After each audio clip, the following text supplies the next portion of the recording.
না না নতুন নয়।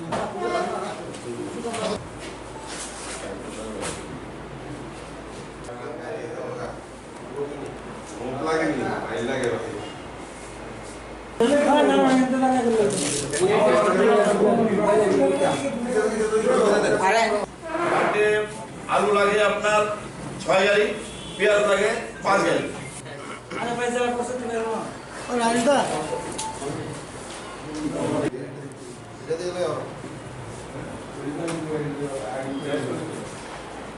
শুধু এদিকে বলো।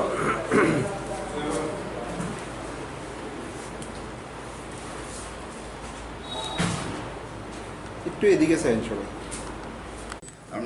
সারা ভারতবর্ষে পেঁয়াজের যে ঊর্ধ্বমুখী দরের যে একটা প্রবণতা দেখা দিতেছে, এটার পিছনে কি কারণ এটা তো আমরা জানি, কিন্তু রাজ্যবাসী এবং আমাদের মন্ত্রিসভার যারা যারা আছেন তাদেরও অক্লান্ত চেষ্টা যেন দরটা নিচের দিকে থাকে। কিন্তু এটার কারণটা কি যে দরটা এত বেড়েছে? আপনারা জানেন প্রথমে ফনি হয়ে গেছে, তারপরে বুলবুল।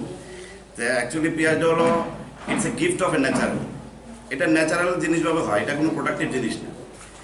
তা এটা ন্যাচারাল ক্যালামিটিটা যদি আমাদের মধ্যে সান্নিধ্যে না থাকে বা আমাদের সহযোগিতা যদি আমরা না পাই, তাহলে এটার প্রোডাকশানে অনেক বাধা বিঘ্ন সৃষ্টি হয় এবং যে পরিমাণ হওয়ার কথা সেই পরিমাণ হয় না, প্রোডাকশন অনেক কম হয়।